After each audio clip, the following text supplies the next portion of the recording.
more poetry, and I feel like even though this heartbreak happened, like a part of my inner knowing and my inner, how do I say it? It's feminine energy, but it's an allowance. And so both masculine and feminine have this allowance. So there is this receiving that is happening from the Great Spirit that I'm being gifted through being heartbroken, or, expectations being crushed and burned, per se. And what we need to remember sometimes too is that when our light is too bright, it can burn the eyes of people that are not ready to see that light or receive that light. And so we have to be cautious, but also allow people to have their process and not take it personally, because how people receive us has nothing to do with us, has nothing to do with our self-love and our self-worth and the worthiness of being loved in return in the eyes of Creator. It has nothing to do with us. It's like, when we treat someone a certain way, we are essentially treating ourselves that way. So when people do harm unto others, or reject others, or abandon others, it's essentially them abandoning or rejecting or hurting themselves. And so we have to remember to say a prayer for these people. And this comes to the story. So I've been having these dreams continuously of this ego man for the last 4 years. When I was 20, I was in a relationship with a man that was very wealthy and very nice to me at first, but then these patterns of unhealthy behavior started to develop, and abusive tendencies started to express themselves, and I had to make a choice when these dreams started coming in from this ego man, to stay in this relationship or to listen to my dreams. And so after 6 weeks after being intimate with this man I was dating, and then having these dreams of this ego man that I thought was a spirit at first, I had to make the decision to step away. And this was before I even knew this person was a person. So, and then after I stepped away from that relationship, which I'm so grateful for, this person was shown to me, the name was given to me finally, and I thought, oh my God, they're a physical person, and I didn't recognize it. I thought when I met this person in the dream world, I thought they were like God. I thought I was meeting Creator. I thought I was meeting an angel. I don't know what I thought, but it was so bliss. It was so beautiful, and it would have been easier in my mind. I'm like, it could have been easier for all of us if he was just a spirit, right? And that's all good, people come in the physical for a reason, and it's harder to relate for me in the physical, or I'm so advanced in different realms that aren't considered worthy in this planet, like the spirit realm. And maybe I'm not advanced, maybe that's just my ego talking, whatever, but it's like I feel like a different breed. And so when we feel like developed, more internally developed, I should say, with creating self-love with Creator, it's harder for us to relate and commune with people in the physical, because not everyone is at that level of doing internal work, or everyone has their own separate path, and no one is like us.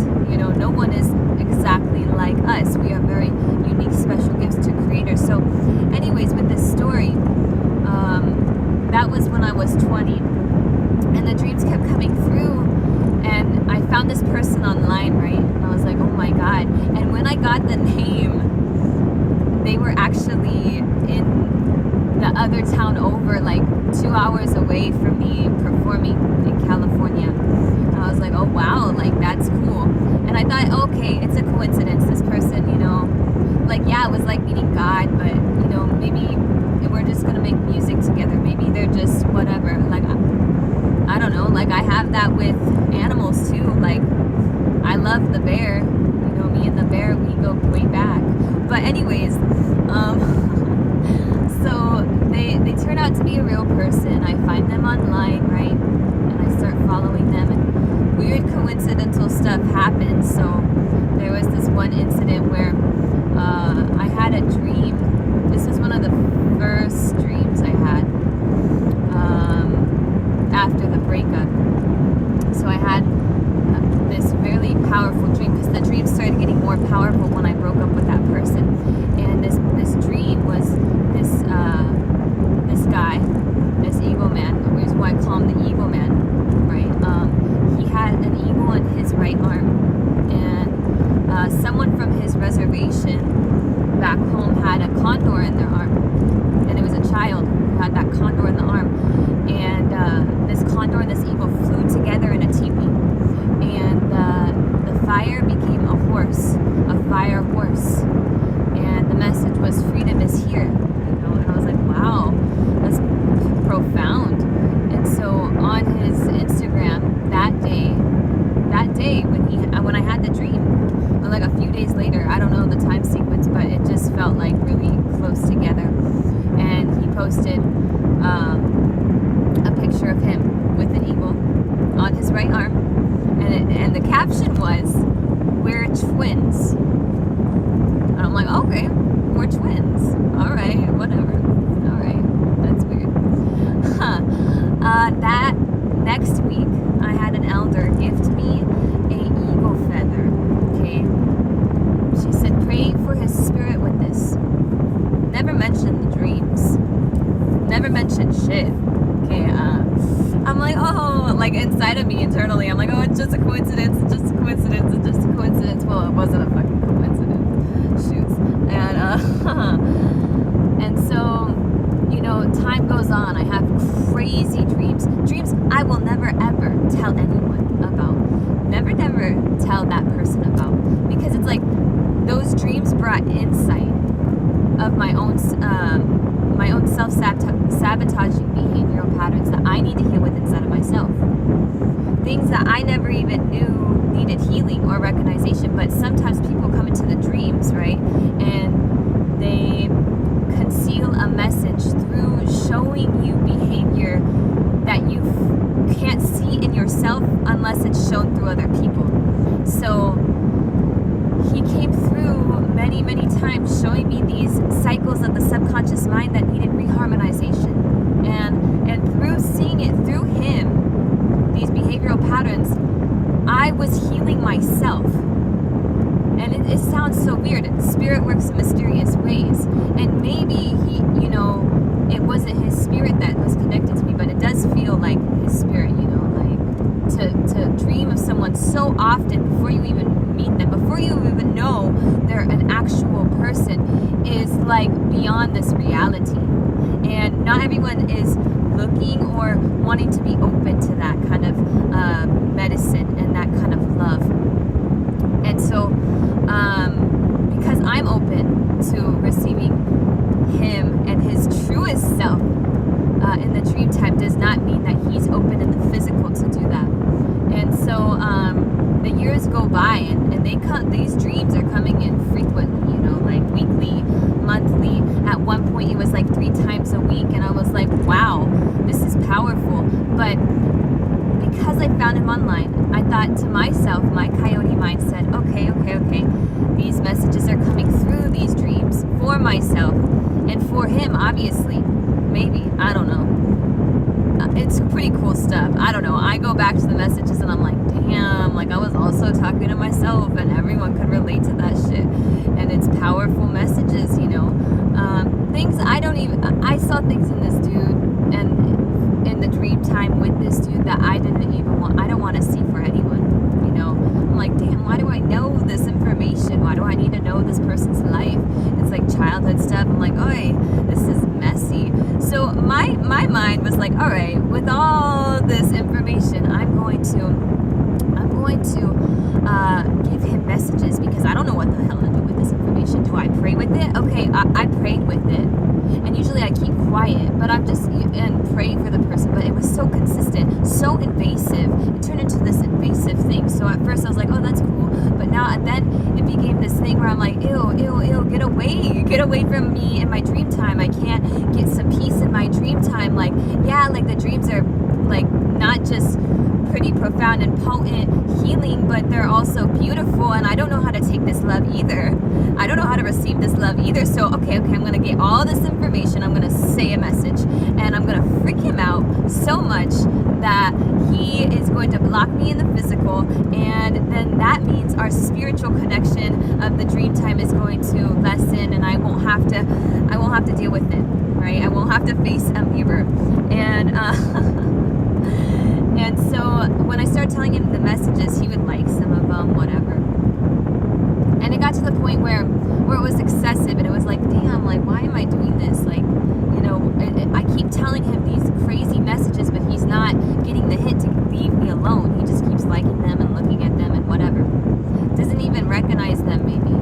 You know, maybe it's just like another fan because this person happens to be half-ass famous, right? And I'm like, whatever, okay. I'm not just like, I'm having dreams, homie. Like, give me some peace of mind. At least say, okay, thank you, have a good day. Or make a boundary and say, I don't want anything to do with you. And I'd be like, oh, awesome. And then I would stop. And then, I don't know. I've done so much ceremony in the process of 4 years to push this person away from me that it just never works. You know, I've done so many cutting of the ties ceremony, burned dream journals. And you know what? It never worked. It never worked, and the homie still comes through. And to this day, you know. And there was this incident that happened last year that I'm going to be really raw and honest about, and how this homie ties in. So after I had the second cutting of the ties ceremony with this guy on the new year of 2020,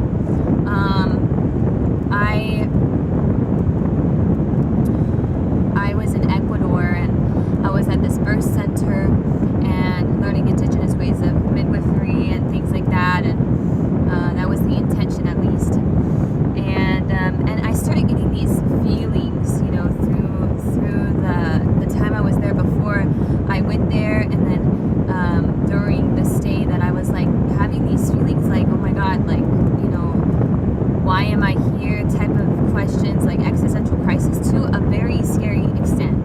And I was like, okay, what is really happening? Like, is this because I cut the ties with homie, you know? And maybe it was, to be honest, because I never felt that before. And then what I found out later, it could have been tied to this too traumatic incident. But I was at this wedding at the birth center, and I was dancing, and you know, there was this incident where me and my cousin were by this bathroom, and this guy started sexually violating her, and I didn't see it because at this point at this wedding, I'm pretty sure I got drugged because I blacked out. I don't remember shit, and so I guess my cousin left me alone with this guy, not knowing that I wasn't following her, and I ended up getting drugged and raped. And after that, you know, it was really hard for me to come back into my body. And you know, at this point with that dude and with the whole story, I've been very angry, you know, the last 4 years that this guy keeps being invasive in my safe zone of talking to spirit, and even though I may see it as invasive, he was just trying to help in the spirit world. Like, it really felt like, you know, good medicine for the most part, besides the things that I needed to see within myself that I didn't really want to look at. And so I was really having a hard time at that time when that happened in January 2020, staying present in my body, staying physically in my body. I was leaving my body a lot, and I was having a really hard time, like, feeling safe to be here as a spirit. And so I'm praying, and I ask Creator, please, like, you know, give me something, show me something, you know, to keep me grounded in this physical existence, because I'm not wanting to come back, and to be half here, half there, it can lead into some serious consequences within my placement on this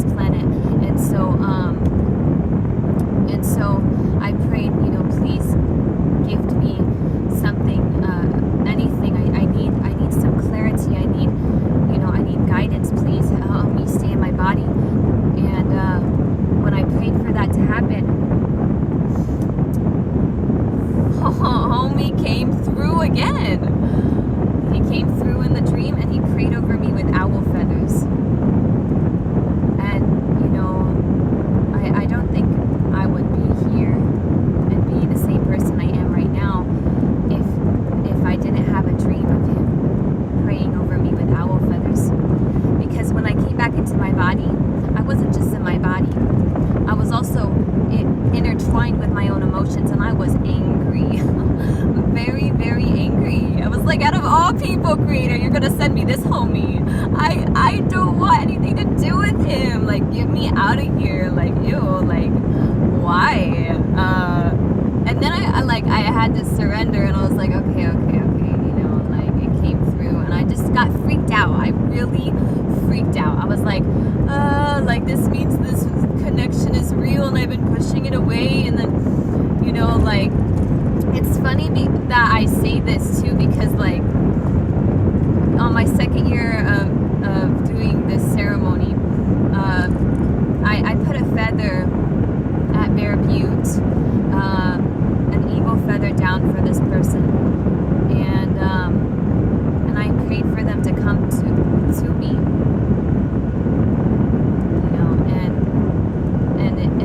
Started coming more powerful, and so when this kind of thing happens, you know, when we ask for something and we don't know what we're asking for, and then it happens, and we're just like, you know, there's an attachment style that is present too, you know, like not feeling safe to receive love. And when we're in the energy of chasing someone else, you're also, you know, not receiving.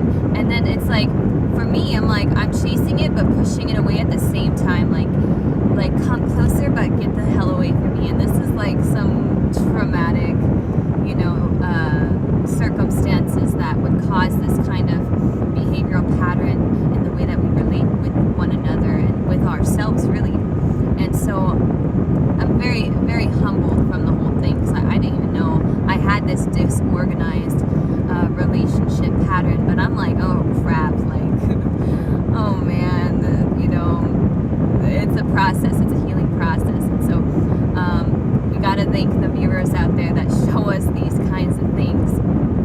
And so when I get this dream of him praying over me with owl feathers, I come and I'm back in the body, and I'm angry, right? And I'm having to deal with my anger and my fear, my own fear of intimacy, my own fear of being close with someone, especially in the spirit world. I feel like being close with someone in the spirit world is so much more real than being close with someone in the physical.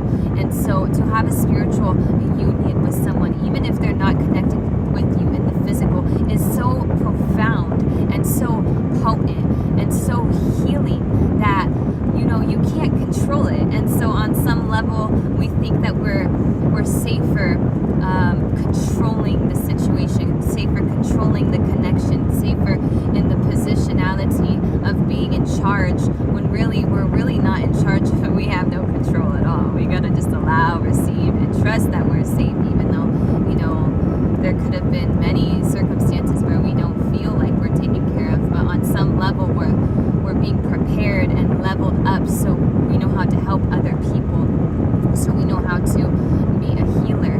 You know, the people who get hurt the most are healers and are teachers and are doctors. And so with this situation, again, I get the dream, right? And this homie still hasn't blocked me or anything online. And I'm like, all right, I'm gonna just, you know, I'm gonna really do it this time. I'm gonna send a message, but I'm not just gonna send a message on text. I'm going to say a voice message, and I'm going to really scare him. I'm gonna do a good job at it. And what had happened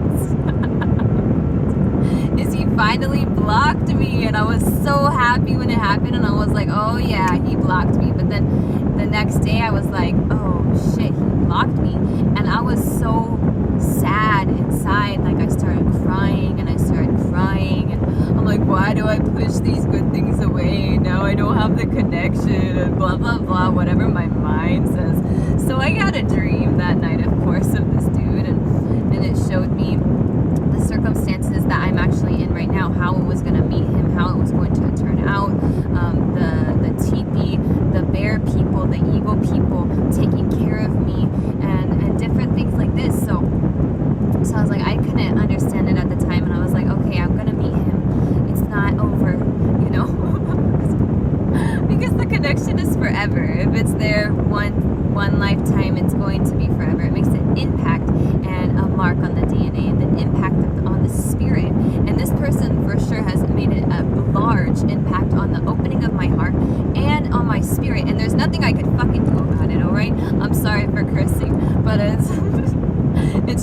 of the story. I'm just, I'm like, I can't do anything about this connection, and it's all good. It's all good. We just got to allow. So after this happens, he finally blocks me, and then it's my birthday on 2/22, right? And I guess the day before, 2/21, I was on the big island of Hawaii, and we were with some male friends, and me and my cousin, and we were with some male friends of ours, and we were in this restaurant, and there was this, they circled around me, and they were, kind of like putting me on the spot and asked me like, oh, like, why do you have all this animosity and anger towards men? And when they asked me that, I didn't think about the dudes that have abused me, the predators, the perpetrators, I didn't think about any of these men, but I thought of the person, and this is how coyotes think, or backwards people think. I thought of the person that was helping heal me, that I was pushing away, which was this evil man of my dreams. And I thought of him, and I got so angry, that I started shaking, and I started seeing red, and then I started crying, and it was like the craziest feeling I ever had. And I was thinking of that person so much in that moment of time. And later on, I found out this person had a seizure, and I didn't think on the same exact day that happened, and I didn't think anything of it at first. And then I had this elder tell me, you need to be careful with your anger because it could kill someone. And I said, shit, I hurt someone with my anger. Oh wow, I hurt someone, and I feel so so sad inside, because and terrified, that I can have an impact on someone that profoundly, and I do believe that it contributed to that, and I felt really a lot of shame for it, really hard on myself for it, and so I just prayed for him, and for a few months the dreams simmered down because of that incident and because of everything, and I was so grateful. I'm like, oh, okay, he's not coming in my dreams. Okay. I felt peace, and I wasn't actually, when I wasn't having dreams of him, I would have dreams of other things and other people and definitely other circumstances that were on the land, but in those few months where it was kind of cool without the dreams of him at all, I wasn't really having dreams, and there was some, but not any that made a mark. And so I was like, okay,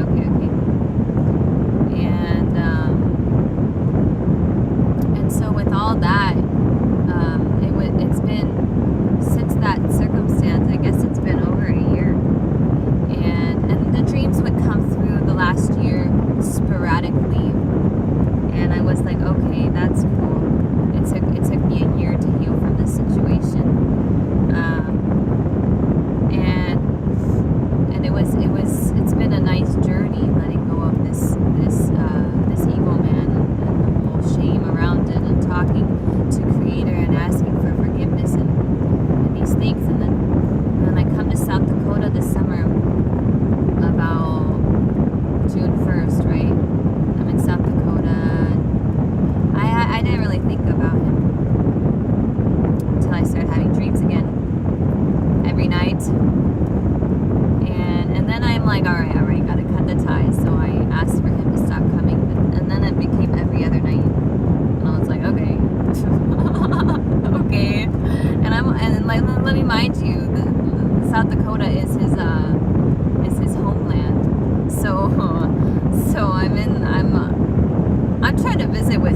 just got the name of the park in the dream, and I didn't really think anything of it. And I'm 8.5 hours away from this park, and I'm like, what is going on? Like, why do I gotta go to this park? And I just kept asking for guidance, and it was just like, go, go, go, go, go.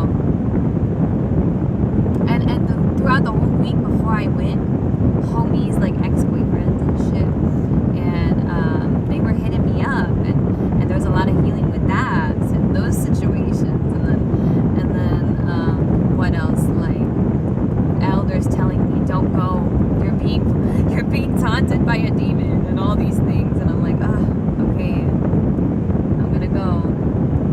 And when I had the dream, I didn't know that I was gonna meet this person there, and then I get there and they're like, oh, the people are saying his name because I see a lot of native people. I'm like, oh shit, all right, like tricks played. I did bring, like, I had a feeling, so I didn't know I was gonna see the homie, but like I had a feeling because the homie kept coming through, and then I had like the gifts that I was shown to give this person in my car. Well, okay, long story short, homie's got a girlfriend. All good. No, all good, you know, whatever. I honor and respect relationships in the physical, and I don't know, karmic relationships or whatever, but people are sovereign regardless of what kind of relationship they're in, so they should be able to converse in a friendly way. If I was going to talk to him, I wouldn't have tried to, you know, skew his perception, but I think my presence being there kind of like freaked him out, because he knew who I was, I'm pretty sure, and he didn't want anything to do with me. The homie walked hella fast back to his car after show was done. After, you know, I was okay, gotta say, I was lingering a little bit because I was told in the dreams that I was supposed to gift someone a gift of a story. Okay, and so I'm like, all right. I brought the sage with me, not knowing what I was gonna get myself into. I was like, okay. Well, homie walks hella fast to his car, doesn't want anything to do with me, and I'm like, and so I go by his car a little bit, and I'm like, all right, I'm gonna look at this homie in the eyes. I drove 8.5 hours, all right, following my dreams, and you know what? The journey there was so potent. I gotta say, I felt this surrendering that was happening inside of me that I never have felt before. I felt this voice, a new voice came through me when I was singing, and I was like, oh my god, like this is what I've been waiting for. And the messages throughout the time span beforehand in my dreams was, welcome home to yourself, welcome home to yourself, welcome home to yourself. And I'm like, okay, and this is my graduation, this is the closure. I just kept feeling this, like, boom, closure, boom, cutting ties, boom, boom, boom, closure. And mind you, I've seen like astrologers that were tied in with the verdict astrology, and they said to me, you know, when you meet this person, you know, you're going to up level to a new karmic cycle. You're in the 3rd karmic cycle right now, and then when you meet this person, you're going to go to the 4th. And I'm like, okay, cool. And I didn't bring them up. They brought him up every single time because homie's energy was fucking leaking out on my etheric body, apparently, because I was so in resistance. It was just lingering, whatever. But and the journey there was so cool, and there's so many gifts. Like when I got to Chicago, like so many nice people gave me things. Like I had elders give me money to make this quest. I was like, what is happening?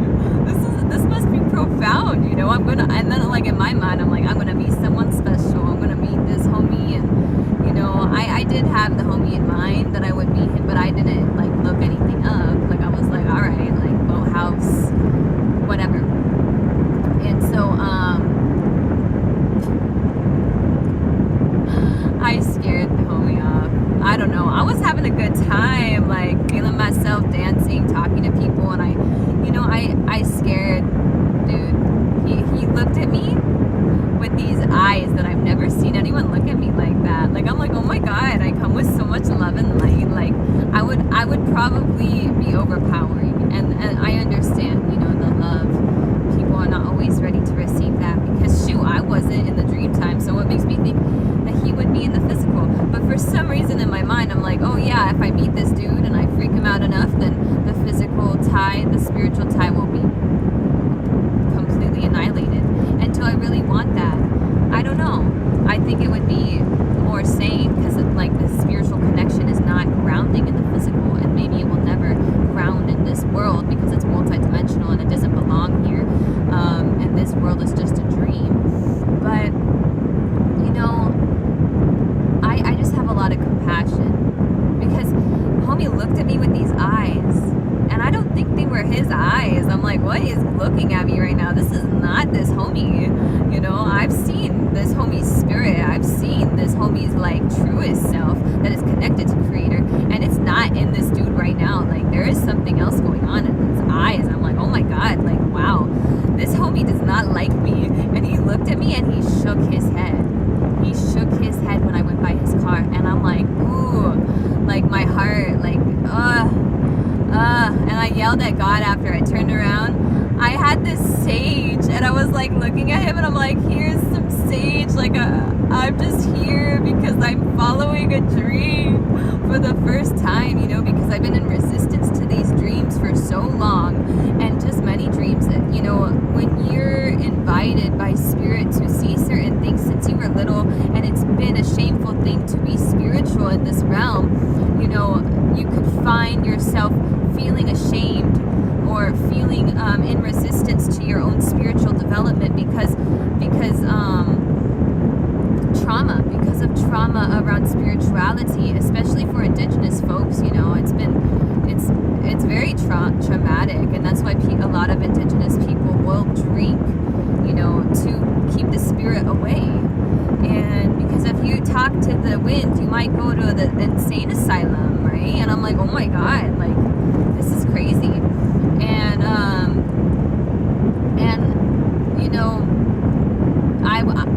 I have never really like been the one to follow dreams.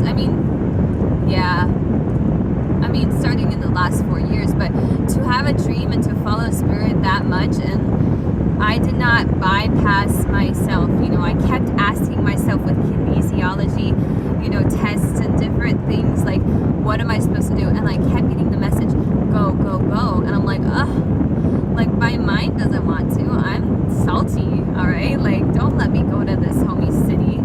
Don't let me get in the positionality of potentially meeting this person, even though I didn't know what was going to happen. And so, on some level, I knew, though. Gotta admit. But like, after it happened in the physical, and he looked at me and he was like, I stepped away and I yelled, I'm free. I'm free. I'm free of these shackles. And that night, like last night, I had this dream of, these teepee poles. I had the skirt of this teepee, and there's 3 poles in the middle that keeps a teepee together. And in this dream, homie was in the dream, and he pulled the 3 teepee poles that keep up a teepee together, and the whole teepee fell, and all the poles broke. And I was like, oh, when I woke up, I'm like, oh, wow, that's interesting. And so maybe I did this to self-sabotage, to be honest. But that's just, I'm learning a lesson of letting go, obviously, and surrendering.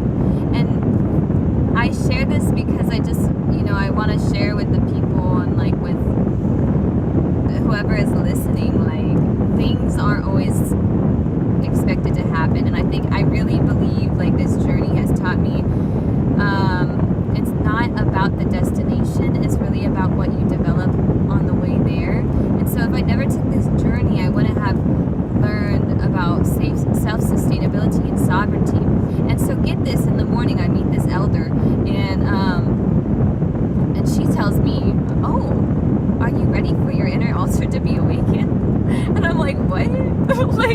okay.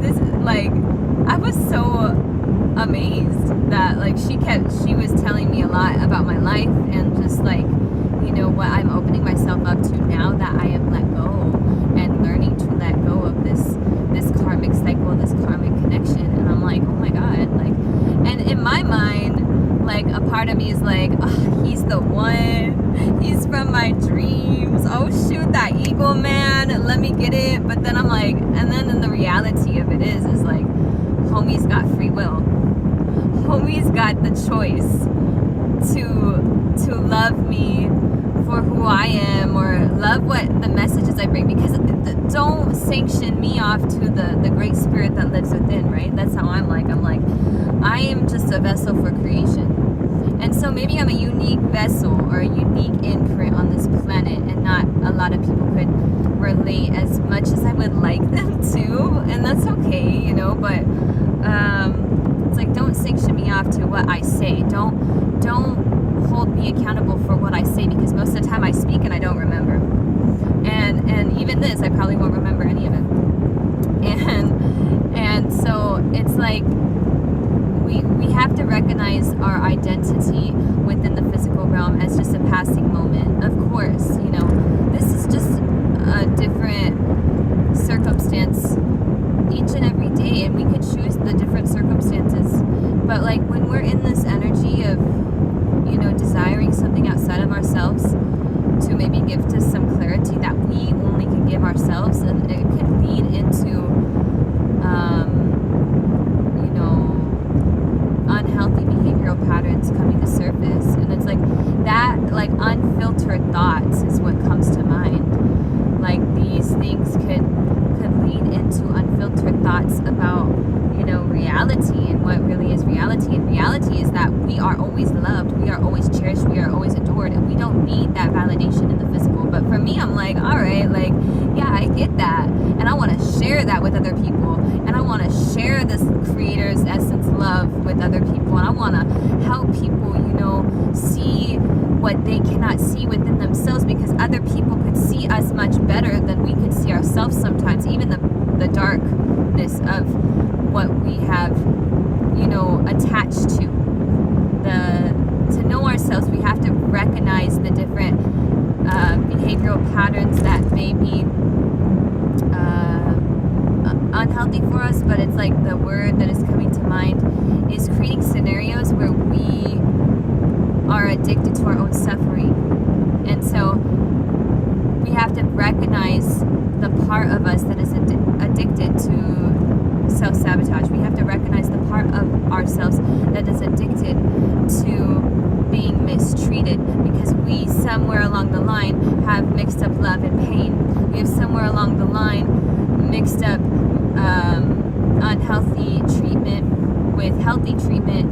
And it's like everyone does their best, right? Everyone does their best. Our parents did their best, but the only examples we have as children for what love is through our parents' examples. So if we have an abusive family member, abusive parent, you know, we're going to think that abuse is love. And so we have to recognize the part of us that is also addicted to feeling the need to save this abusive parent. Or if you have a parent that needs taking care of all the time, and you're a caretaker, and that's how you give love, like, that's cool, but you have to remember your own self. You know, you have to remember that you don't have to give to receive. Like, we have to remember that, like, how do I explain it? It's like, you don't have to give all of you to receive what your birthright is, to receive the love that you deserve and that you are. You know, you don't have to say a word. I always say this. You don't have to say a word. Because the presence is there. And whether or not someone recognizes you as a gift, you are a gift. You know? And whether or not that homie last night recognized me as a gift, I don't know. I probably, like, made him scared, think I was a stalker. Probably, you know, but I know my intention. We have to, like, these tests and tribulations is like just testing us, like, keep keeping us strong in our own sovereignty, our own sovereign truth, without the input of other people, without the input of and teachings of like the old ways of fear. Because most elders, like I love the elders, but a lot of their wisdom comes from experience, yes, but it's also like you have to discern on whether or not their wisdom is coming from a state and a place of being afraid of it happening again. Because like many, I have to learn lessons the hard way. I have to go through it. I have to go through it and see what is the message here. What is the message here? And I have to face the fear that I have in the physical. You know, I go through the tunnels and whatever that means. I go in the ditches where people also bury themselves, and I try to save people out of their own holes that they create because they forget how to climb up. And I show them the way, but they don't follow.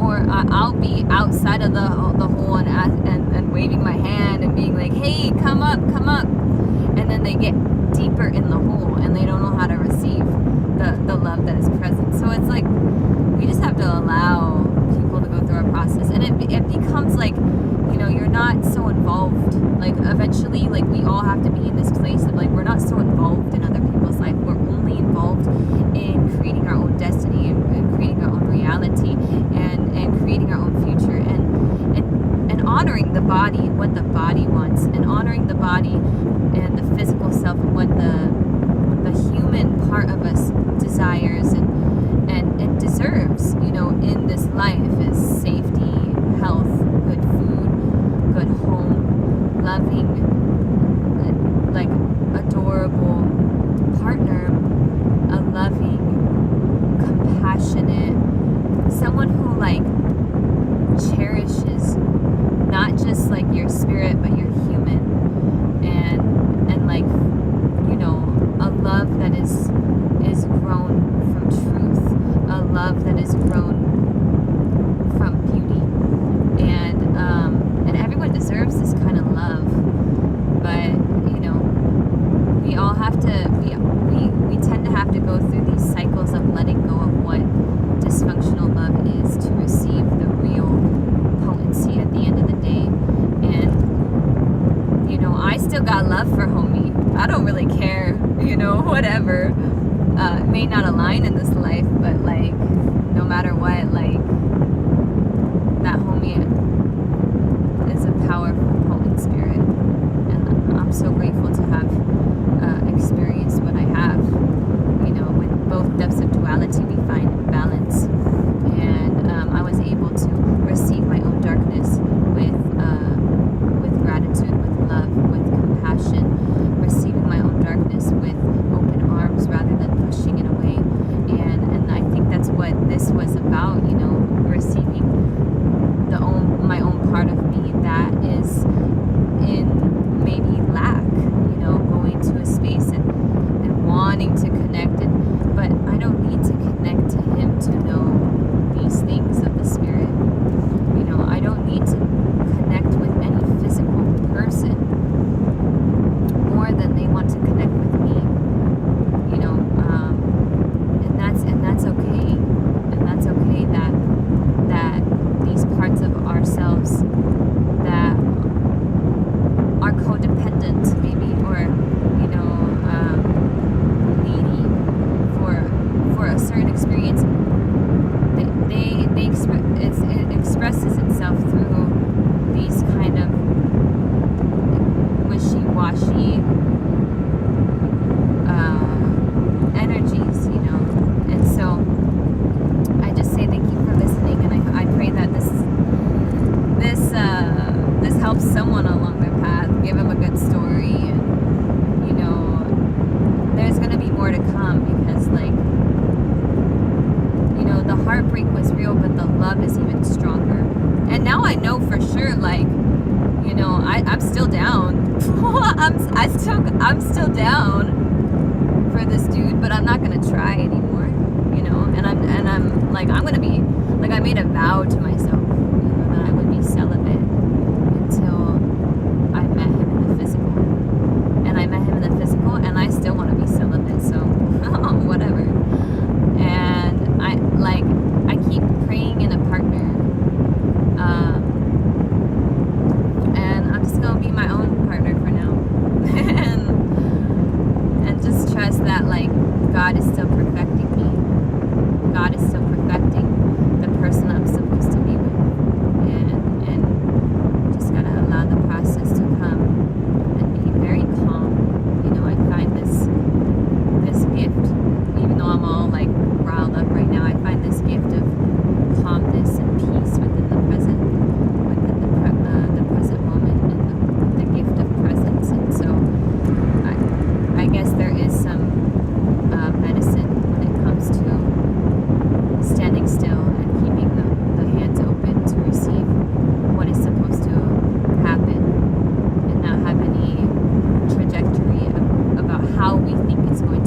And so